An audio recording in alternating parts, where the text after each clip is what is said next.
Hey guys, and welcome back. Today I'm going to give you an Instant Pot 101, and I'm going to talk you through the basics, what you need to know to get started with your Instant Pot pressure cooker. I get it, these things are intimidating. I waited a long time to buy one, but it has literally completely changed the way I do dinners, the way I meal plan and prep.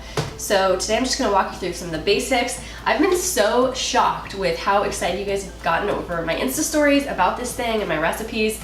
I've had more requests for just a basics video than anything else ever on my Insta stories. So today I'm going to talk you through it.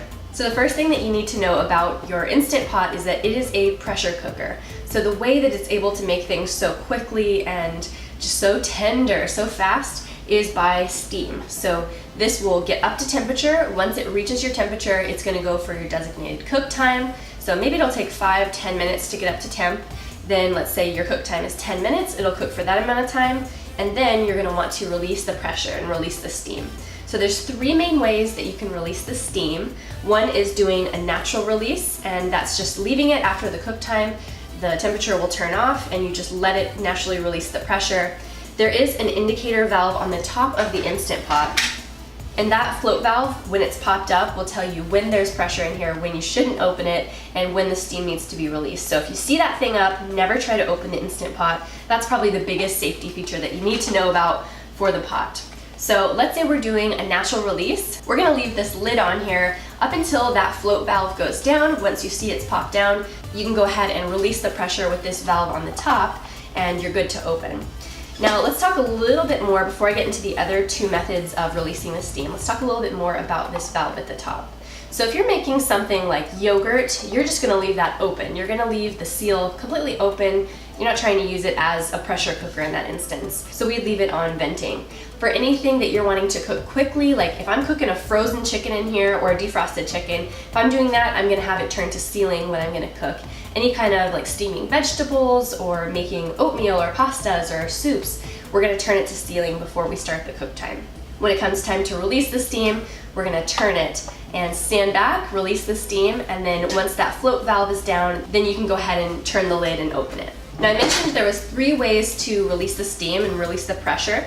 So we talked about our natural release, that's letting it just naturally come down in pressure until you can turn it, release anything, any extra steam, and then you can go ahead and open them. But there's also a 10-minute natural release, so that's just leaving it sit. The float valve probably is not gonna be all the way down at that point, but at 10 minutes, what you're gonna wanna do is, I usually grab a towel, so any kind of large cloth. I'll just throw on that towel, I'll stand back, and then I'll release the steam, and it'll release all the pressure and everything inside. Then you'll see that that float valve is down, and you know it's safe to open it up and get your food. The last method that you can do to release the steam is a quick release, and a lot of recipes call for that, and it's the fastest way to get to the food. And that would be just right away when the timer goes off, you're gonna toss over your towel, you're gonna stand back, and then you can go ahead and flip the switch. You're gonna have a lot of steam. Once it stops steaming, then you can go ahead and make sure the float valve is down, and then you can go ahead and open your pot and get straight into the food. Anytime that I am turning that seal valve, I always make sure that I've cleared the kitchen out, just not have any kiddos around. All the steam definitely goes straight up, but still I think it's a good practice to just kind of clear the kitchen before you do that. Another handy little tip that I have found, since the Instant Pot keeps everything sealed inside, when it's summertime, this is my ideal thing to cook with. It's so nice, especially if you're cooking anything like broccoli, where you don't want all that smell to just be all over the house. Keeps everything inside, and I love to put my Instant Pot by our kitchen window, so when it comes time to release that steam, I just open the window up and let that steam outside, and it really cuts down on any kind of heating of the house or that funky broccoli smell. A couple more basics to note on the Instant Pot. So you've got a completely, this is a beautiful stainless steel pot that goes in the inside. You never put anything into the Instant Pot unless it's going into your stainless steel pot. Also, when you've got it cooking, the sides can get hot, so make sure, once you've got it opened, to use your handles to move it around.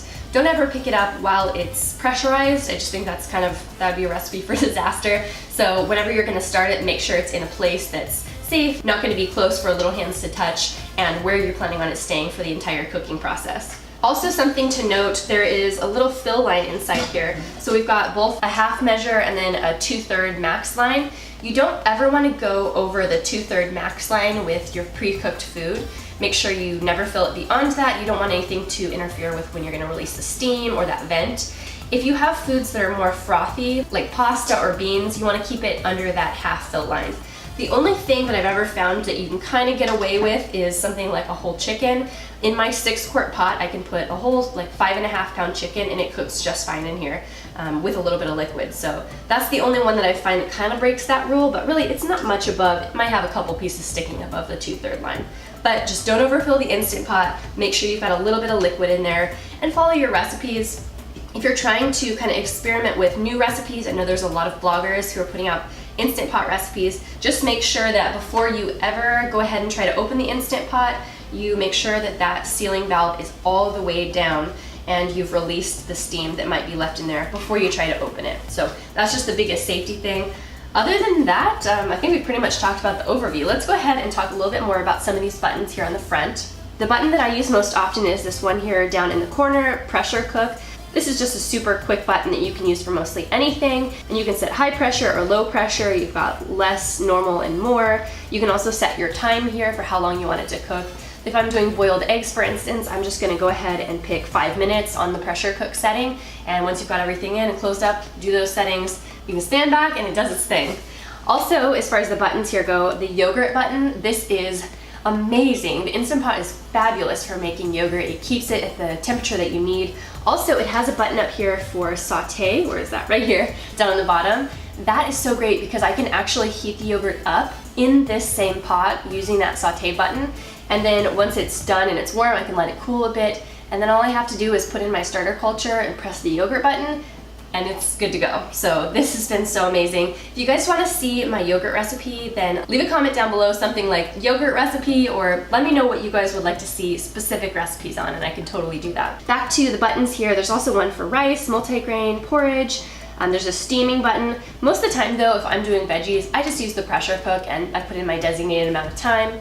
There's also another one for soup. You've got one for meat. You've got one for beans and chili. There's even a poultry button. You can also use the Instant Pot as a slow cooker. So I really feel like it just replaces so many different kitchen appliances, and I really love that it can do so many things. Also, the fact that it's a stainless steel cooking instrument, so you don't have any kind of plastic or weird like ceramic that might be coated like some of the like slow cookers and stuff can be. I think I've given you guys all the basics. If there's anything else you want to know, then just leave me a comment down below. Let's go ahead and do our first recipe in the Instant Pot. All right, so for our first recipe, I thought let's go ahead and make pinto beans. The neat thing about making pinto beans in the Instant Pot is you don't even have to soak them.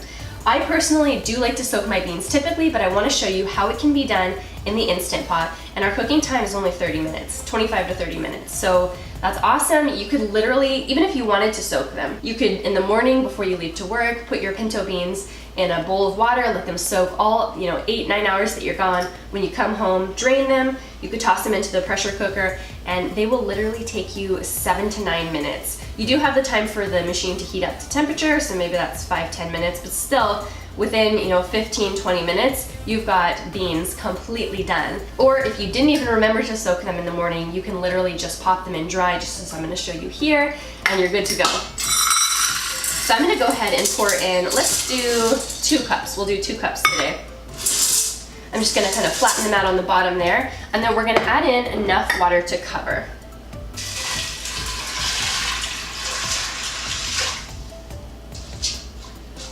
So for 2 cups of beans, this was 4 cups of water here. Maybe we'll do about 6 to 8 cups.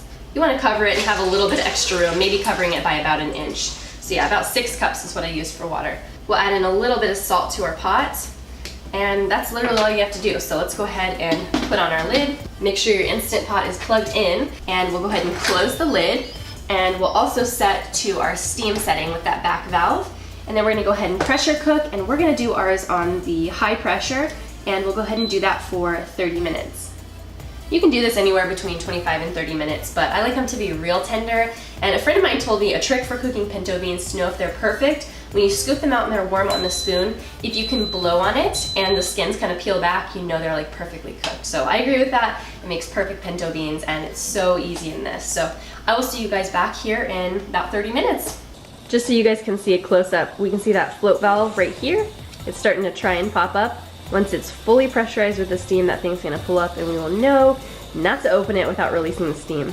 There we go. So now we know, because it's flush with the top, that thing has popped up, do not open. Okay, while this thing is cooking, I had to give you guys just a little preview of how creamy and dreamy and amazing the yogurt is that I've made in here. It is so simple to make and it's so delicious. I've been making like yogurt bowls with fresh blackberries, a little bit of fresh like raw honey. So amazing. Let me give you a close up. Do you see how like creamy, dreamy that looks? Yeah, that's that Instant Pot yogurt. Landon and Kaylee saw me with the yogurt and they want to have it for a snack, so. I just remembered we also make this in not only the quart size, but like the half-gallon size because my kids love it so much. We go through a lot of it. All right, are you ready for your yogurt? Yeah. Okay. All right, guys, so our timer went off about 5 minutes ago. I'm gonna go ahead and hit cancel. So it's gonna stop cooking and we're gonna do a quick release on this. So what we're gonna do now is release the steam. So like I said, make sure you've got a clear kitchen, never stand over the steam vent thing, and then you're just gonna go ahead and turn it, and here's the steam. This is what it looks like without the towel. I don't know if you guys can kind of see the steam coming out. All right, so the steam just finished and that little indicator for the pressure went down. So now we know it's okay to go ahead and twist and open it up. Now taking a look at our beans here, they look amazing and they're perfectly tender. It is crazy to me how quick this thing can make food. Like this would have taken me literally all day in the crock pot. It's just fantastic that I'm able to make food so quickly and using just natural basic ingredients. Like a whole pound of pinto beans is so cheap and you can have tacos ready to go like without even planning the night before. You're able to make it all from scratch, which is amazing. Now typically how I would season these up is with a little bit of salt. Usually I'll taste them before I season them. So let's do a little taste test. They're actually salty enough. I'm gonna add a little bit of garlic. And that's basically how I would serve them. You could add a little bit of chopped cilantro. You could also add some salsa, however you want to fix them up. Super easy recipe. Well, I hope you guys enjoyed the video, and if you did, give it a thumbs up. Also, if you'd like to see some more Instant Pot videos from me, I'm going to be making a playlist with all the recipes. So leave me your suggestions, things you would like to see me make, maybe the yogurt, maybe cooking a whole frozen chicken in the Instant Pot. Also, I just want to let you guys know, I bought my Instant Pot from Amazon and I got the 6 quart, and mine has the yogurt button. So if you want to see the exact one that I bought, then you can just look in the description. I have that link. And mine came with, you had the recipe booklet, so this has got everything for like all the beans, fruits, vegetables, rice and grains, all of those times. And then it also came with this little steamer basket. So this is what I use for like boiled eggs or steaming vegetables and stuff, and that all came in it. So didn't have to buy anything extra to use it. And now you guys are ready to go. So I hope you guys enjoyed the video. Like I said, thumbs up if you liked it. Leave a comment down below and subscribe, and I will see you all soon. Bye guys.